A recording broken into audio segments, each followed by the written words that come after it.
Big Boss Malayalam season 6 episode 79.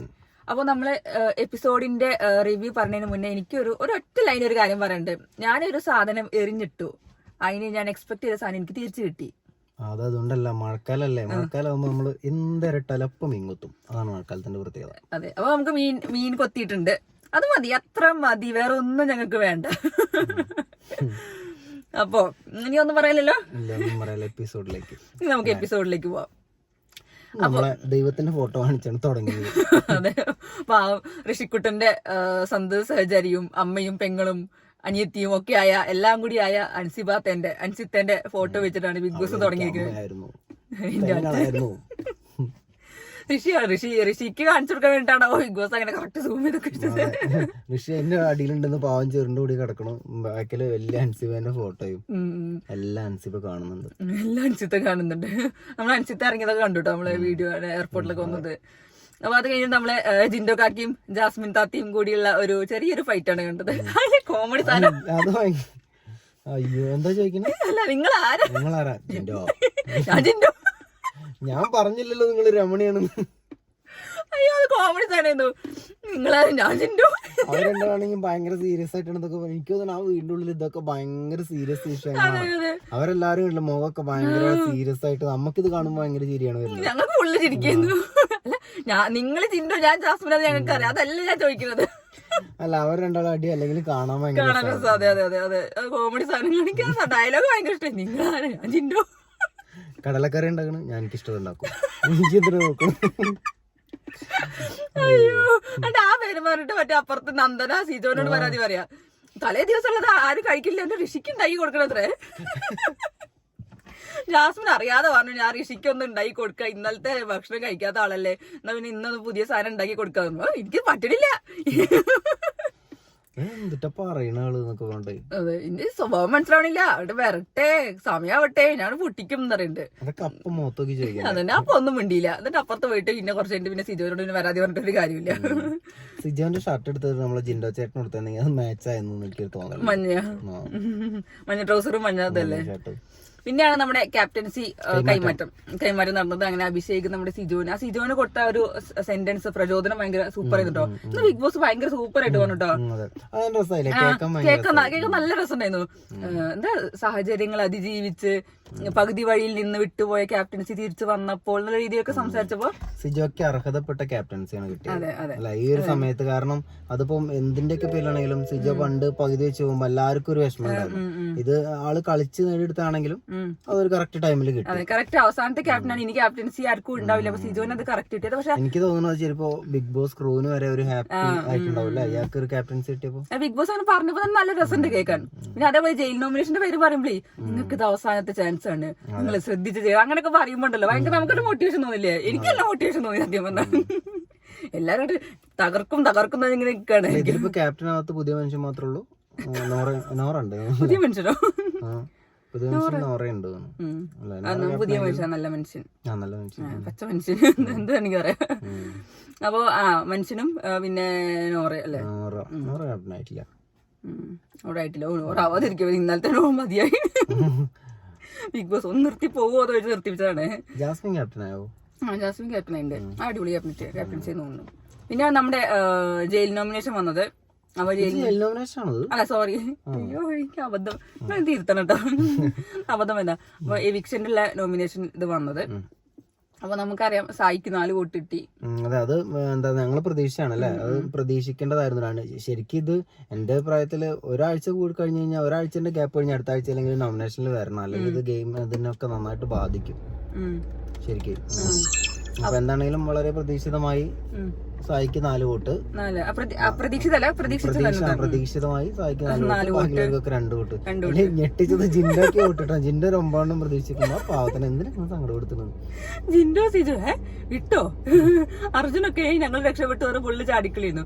പിന്നെ അവർക്കെതിരെ പറഞ്ഞ സാധനമൊക്കെ നല്ല രസം. നന്ദനയ്ക്ക് പക്വതയില്ലായ്മ, പിന്നെ ഏകദേശം അറിയാൻ അതില് പാക പ്രശ്നമായത് നമ്മളെ ശ്രീധുവിനെ പറഞ്ഞത് മാത്രമാണ്. ശ്രീധുവിനെ കോംബോ നാടകം എന്ന് പറഞ്ഞത് ശ്രീധുവിനെ പിടിച്ചില്ല. പക്ഷെ അതിനുശേഷം ജാസ്മിനും ശ്രീധുവിന്റെ സംസാരം അടിപൊളി സംസാരമായിരുന്നു. നിങ്ങൾ ശ്രദ്ധിച്ചോന്നും അറിയില്ല. അയ്യോ, ഞാനിത് പിന്നെയും പറഞ്ഞ ജാസ്മിന്റെ പിയാറ പറയും മനസ്സിലായി. ജാസ്മിൻ മറ്റേ CBI ഒക്കെ മാറി ചിലപ്പോ അങ്ങനെ ആവാൻ വഴിയുണ്ട്. ഞാൻ അല്ല കറക്റ്റ് പോയിന്റ് ആണ് പറഞ്ഞു. പക്ഷെ അപ്പൊ നമ്മള് സപ്പോർട്ട് ചെയ്താൽ നമ്മള് PR ആവുമല്ലോ, അതാണ് പ്രശ്നം. ഇന്ന് ജാസ്മിൻ പറഞ്ഞ സാധനം സൂപ്പർ ആയിരുന്നു ശ്രീധുവിനോട്. ഈ കോമ്പോ നടക്കുന്ന കുറിച്ചപ്പോ അവള് നൈസായിട്ട് മുങ്ങി. അതേപോലെ അന്ന് റാങ്കിങ് ടാസ്കിൽ വന്നപ്പോൾ ഇവളാണ് ഫസ്റ്റ് സാധനം ഇട്ടത്. ഓപ്പൺ ആയിട്ട് പറയുന്നവർക്ക് എന്താ സൈഡായിട്ട് പറയുന്നതിന് കുഴപ്പം. അങ്ങനെ ആ സാധനങ്ങളൊക്കെ വന്നപ്പോൾ പറഞ്ഞു നന്ദനിയാവും നിന്നെ അങ്ങനെ പറഞ്ഞിട്ടുണ്ടാവുക എന്നുള്ളൊരു തോന്നൽ എന്തായാലും ജാസ്മിന് കിട്ടി. അത് ശ്രീധുവിനോട് കറക്റ്റ് പറയുകയും ചെയ്തു. അത് നൈസായിട്ട് ശ്രീധു ഇനി ചിന്തിക്കില്ലെങ്കിൽ ശ്രീധുവിന്റെ അടുത്തേക്ക് ആ ഒരു ചിന്ത കൊണ്ട് ഇട്ട് കൊടുത്തിട്ടുണ്ട്. അത് ഇനിയിപ്പോ മിക്കവാറും ശ്രീധു അത് മനസ്സിൽ കൊണ്ടുനടന്ന് അത് പൊട്ടിക്കും മിക്കവാറും. അതെ അതെ, ശ്രീധു മിക്കവാറും നന്ദനോട് ചോദിക്കും. അത് കഴിഞ്ഞിട്ടാണ് നമ്മളെ വൈകുന്നേരം ആയപ്പോ നമ്മുടെ പണി കിട്ടിയത് അല്ലെ, പണി കിട്ടിയത് പെട്ടെന്നാണ് ഒരു പണി വന്നത്. ഒരു പണി വന്നത്. അങ്ങനെ നമ്മുടെ ജുനുക്ക പണിയുമായി വന്നത് നമ്മളെ ജുനുക്കയും സാഗരേട്ടനോട് വന്നത്. കഴിഞ്ഞ ദിവസം നമുക്ക് ഇഷ്ടപ്പെട്ട കണ്ടസ്റ്റന്റ് ആയിരുന്നു. അതെ അതെ, ജുനുക്ക എന്റെ ഫേവറേറ്റ് ഇത് എപ്പോഴും പറയും, എന്റെ ഫേവറേറ്റ് ആയിരുന്നു സത്യം പറഞ്ഞാല്. അപ്പൊ അവരുടെ ഒരു സ്നേഹം നമ്മൾ കണ്ടു. ജുനു ഇന്ന് ലൈവിലും പറയുന്നുണ്ടായിരുന്നു എന്റെ ക്ലോസ് ഫ്രണ്ട് ആണ് സായി എന്നൊക്കെ പറയുന്നുണ്ടായിരുന്നു. പിന്നെ നല്ല സാഗറും നല്ല സപ്പോർട്ട് ചെയ്യുന്ന ആളാണ് സായിനെ. അപ്പൊ അവർ രണ്ടുപേരും ഇങ്ങനെ കുറച്ച് തന്നെ സംസാരിച്ചു. അപ്പൊ എല്ലാവരും വിചാരിച്ചത് എന്താ ഇനി എന്താ കാര്യമായിട്ട് ഒരാൾ വരാത്തെന്ന് വിചാരിച്ചിങ്ങനെ നിന്നോണ്ടിരുന്നപ്പോഴാണ് അവരുടെ കഥകളൊക്കെ പറഞ്ഞു. ബിഗ് ബോസ് 5 ഈ ഒരു സിനിമന്റെ ലൊക്കേഷന്റെ സമയം വെച്ചിട്ടാണ് ജോജു റേഷൻ സായിന്റെ അടുത്ത് വിളിച്ചിട്ടുണ്ടായിരുന്നത്. ഒരു സിനിമന്റെ കാര്യങ്ങളൊക്കെ ഇങ്ങനെ ഒരു സിനിമ ചെയ്യുന്നുണ്ട് സപ്പോർട്ടൊക്കെ അങ്ങനൊക്കെ പറഞ്ഞിട്ട് ഒരു നമ്മൾ ഇത് ചെയ്യുന്നതിന്റെ ഭാഗമായിട്ട് ജോജു വിളിച്ചിട്ടുണ്ടായിരുന്നു. പറയണ്ട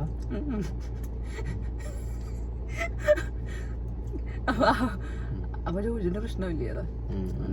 അല്ല അങ്ങനെ ജിനൈസ് വിളിച്ചെന്ന് സിനിമേന്റെ ഭാഗമായി കിട്ടിയിട്ട് അല്ല ഞാൻ ഈ കണക്ഷൻസ് ഉണ്ടെന്ന് മനസ്സിലാവുന്നത്. വലിയ പിടിപാടുള്ള അതൊക്കെ മനസ്സിലാവും. ഞാൻ തന്നെ ക്ലോസ് ഫ്രണ്ട് ആണ്. അപ്പൊ അങ്ങനെ നിന്ന സമയത്താണ് നമ്മളെ ജോജു ചേട്ടൻ അതിന്റെ നമ്മളാദ്യം ഞാൻ ജുനൈസും സാഗറും മാത്രമേ കന്നാസും കടലാസും മാത്രമേ വിചാരിച്ചത്.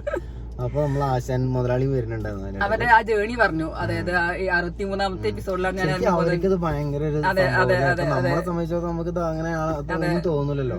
അതിൽ കഴിഞ്ഞു പോയ ആൾക്കാർക്ക് അവിടെ വരുമ്പോ പഴയ പല ഫീലിങ്സും കഴിഞ്ഞു പോയ കാര്യങ്ങളൊക്കെ ഓർമ്മ വരും. ജുനുക്ക പറയണ്ടതില്ലേ എനിക്ക് ഉള്ളിൽ കയറുമ്പോ ഭയങ്കര പേടിയായിരുന്നു എന്നൊക്കെ.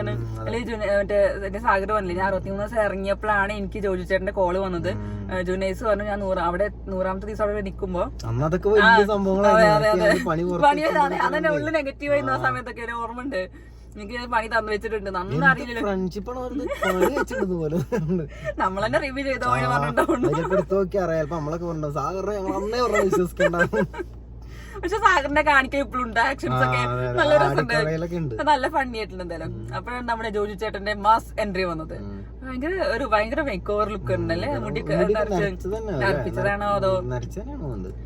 പിന്നെ അങ്ങനെ അവരുടെ സംഭാഷണങ്ങളൊക്കെ വന്നു. പണി സിനിമയുടെ പ്രൊമോഷൻ മോഷൻ പോസ്റ്റർ വരാൻ അതെ നായിക വന്നത് അഭിനയ തെലുങ്ക് നടിയാണ്. അപ്പൊ ഒരു മലയാളി തനിമുണ്ട്. അത് മറ്റേ തെലുങ്ക് നടിയാണത്. നാല് മലയാള സിനിമയിൽ അവർ തന്നു, എനിക്ക് അറിയില്ല കേട്ടോ, ഞാൻ കണ്ടിട്ടില്ല. അപ്പൊ ജോജു ചേട്ടനും അറിയാം സായിനെ, ജുനുക്കും അറിയാം, സാഗറിനും അറിയാം, എല്ലാവർക്കും സായിനെ അറിയാം. എന്തായാലും ഒരു പ്രത്യേക സ്നേഹം ഇതിൽ കാണാനുണ്ടായിരുന്നു. അപ്പൊ നിങ്ങൾക്ക് എല്ലാവർക്കും വ്യക്തമായിട്ട് മനസ്സിലായിണ്ടാവും. അതായത് ഞാൻ നല്ല രീതിയിൽ പറഞ്ഞ ഒരു ആക്കലോ കുറ്റം പറച്ചിലോ ഒന്നുമില്ല, ഒരു പേഴ്സണലി അറിയുന്ന ആൾക്കാരാണ്. ജുനുക്കിനൊക്കെ നമുക്ക് ആദ്യം അറിയണമായിരുന്നു. സിനിമയില് ഭാഗ്യം കിട്ടിയതൊക്കെ സൈനടുത്ത് ഡിസ്കസ് ചെയ്തിട്ടുണ്ടായിരുന്നു. അതെ അതെ. പിന്നെ ഇവര് പറഞ്ഞു ഒരു കൊല്ലം ഞങ്ങൾ ഇതിന് കഷ്ടപ്പെട്ടിട്ടുണ്ട് പറഞ്ഞു. ആ ഒരു അന്ന് മുതൽ ഈ കൊല്ലം ജേണി നമ്മള് അന്നൊക്കെ ആ സമയത്തൊക്കെ ജുനുക്കാനെ വിളിക്കുന്ന സമയത്തൊക്കെ ലൊക്കേഷൻ സിനിമേന്റെ കാര്യങ്ങൾ ബന്ധപ്പെട്ട ഇപ്പോഴും അവർ അതിന്റേതാണ് ഭയങ്കര എക്സൈറ്റഡ് ആയിട്ട് നിൽക്കണില്ല. അപ്പൊ ഇത് ഡയറക്ടോറിയൽ ഡെബ്യൂ ആണ് ജോജുവിന്റെ. അപ്പൊ എങ്ങനെ ഉണ്ടെന്ന് അറിയില്ല, നമുക്ക് കണ്ടാം. നമ്മളൊക്കെ പോണ്ടേ, നമുക്ക് കാണിക്കണ്ടേ. സായി വന്നിട്ട് എന്തായാലും സിനിമ ഇറങ്ങുള്ളൂ. എനിക്ക് സായി വന്നിട്ട് ഫസ്റ്റ് കാണാൻ പോണ സിനിമ ഇതാണോ സിനിമ ഇറങ്ങണം. ലാലേട്ടൻ്റെ അറിയില്ല എന്തായാലും.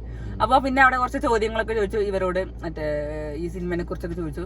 പിന്നെ അഭിനയ ആ കുട്ടി വന്നു, പിന്നെ അതിന് ഒരു ട്രാൻസ്ലേറ്റർ പോലെ ഒരാളുണ്ടായിരുന്നു. അപ്പൊ കറക്റ്റ് കാര്യങ്ങളൊക്കെ ഇങ്ങനെ പറയുന്നുണ്ടായിരുന്നു. നമുക്ക് മനസ്സിലാവും. നല്ലൊരു പ്രൊമോഷൻ കിട്ടിയത് ചേട്ടനാണ് മറ്റേ പേഴ്സണൽ ട്രെയിനർ എന്ന് പറയുന്നത്. ജയിക്കണമെന്ന് കുറച്ച് തീരുമാനിച്ചു കഴിഞ്ഞാൽ പിന്നെ അത് അങ്ങനെ ആവുള്ളൂ എന്ന് പറഞ്ഞത് അത് നല്ലൊരു ഇതായി, ഒരു പോസിറ്റീവ് ആയിരുന്നു. നല്ലതായിരുന്നു. ജോജിച്ചേട്ടൻ അങ്ങനെ സംസാരിച്ചപ്പോൾ ജിൻഡോന് തന്നെ ഭയങ്കര സന്തോഷമൊക്കെ ഉണ്ടായിരുന്നു. അപ്പൊ പിന്നെ അതിന് ശേഷം നമ്മൾ മോഷൻ പോസ്റ്റർ ടിവിയിൽ കാണിച്ചത്. അത് കഴിഞ്ഞിട്ട് പിന്നെ പോസ്റ്റർ പോലെ കാണിച്ചു. അത് ഇവരെ കൊണ്ട് ഇത് ചെയ്യിപ്പിക്കണം ജോജിച്ചേട്ടന് താല്പര്യം ഉണ്ടോ. എന്തായാലും ഓരോരോ പോസ്റ്ററുകൾ വരെ എല്ലാരും ചെയ്തു. അതെ, അത് കഴിഞ്ഞിട്ടാണ് പിന്നെ നമ്മുടെ നോർമൽ സ്പോൺസർ ടാസ്ക് ആണ് വന്നത്. വിന്നർ ഉണ്ടായില്ല, വിന്നർ ആ ബ്രോസ്റ്റ് സംഗതി ഇങ്ങനെ അയച്ചു കൊടുത്താൽ മനസ്സിലാവില്ല. മനസ്സിലായപ്പോ ബ്രോസ്റ്റിംഗ് ആക്കി. ഞങ്ങൾ എല്ലാ മാസവും സ്കീ ഐസ്ക്രീം വിട്ട് വെച്ചിട്ട് കാത്തൊക്കെ ഞങ്ങളെ ഇനിയിപ്പോ ബ്രോസ്റ്റ് എങ്ങാനും വരുമോ സ്കീ ഐസ്ക്രീമിന്റെ ഐസ്ക്രീമിന്റെ ഉള്ളിലൊക്കെ ബ്രോസ്റ്റ് ഉള്ളിപ്പൊളിപ്പിച്ചു വരുമോ ആൾക്കാർ ഇങ്ങനെ വിളിക്കും ബ്രോസ്റ്റ് ഉണ്ട്. അയ്യോ, അപ്പൊ അത് നല്ല വിറ്റായിരുന്നു. പിന്നെ നമുക്ക് വേറെ സാധനം ഉണ്ട്, അത് BB Plus നമ്മൾ കണ്ടിട്ടില്ല. അത് ഇവരൊരു ചർച്ച ഡിബേറ്റ്. ഈ കപ്പിൾസിന് എനിക്ക് ഇഷ്ടമായി. ശശി ശശി കോമ നമ്മള് പറയണം. സായി സിജോ ശശി ആയിട്ടുണ്ട്. ഭയങ്കര പ്ലാനിങ് ആട്ടോ. എന്തോ നടക്കട്ടെ എന്തായാലും. അവിടെ സായി പ്ലാനിങ് എടുക്കുമ്പോ നമ്മള് പുറത്ത് പ്ലാനിങ് നടത്തും. അവിടെ ബിഗ് ബോസ് എടുക്കുമ്പോ നമ്മള് പുറത്ത് ബിഗ് ബോസ് നടത്തും. ഇത്രയുള്ള വ്യത്യാസം. അപ്പൊ അതെ, നല്ല രസമുണ്ടായിരുന്നില്ല? ഡ്രസ്സൊക്കെ ഇട്ട് മഞ്ഞ ഡ്രസ്സിന് ഡാൻസ് ഒക്കെ. എന്തായാലും സായി ഡാൻസിലൊക്കെ കുറെ ഇമ്പ്രൂവ് ആയിട്ടുണ്ട്. മറ്റേത് ഊരനക്കാത്ത ആളായിരുന്നു, ഇപ്പൊ രാവിലെ ഇന്ന് കിടന്ന് തകർപ്പൻ ഡാൻസ് ഒക്കെ കളിക്കുന്നുണ്ട്. അപ്പൊ ഇന്ന് എപ്പിസോഡ് അത്രേ ഉള്ളൂ. അപ്പൊ ഇനി നമുക്ക് നാളത്തെ ഉച്ചക്കത്തെ ലൈവ് അപ്ഡേറ്റ് ആയിട്ട് വരാം.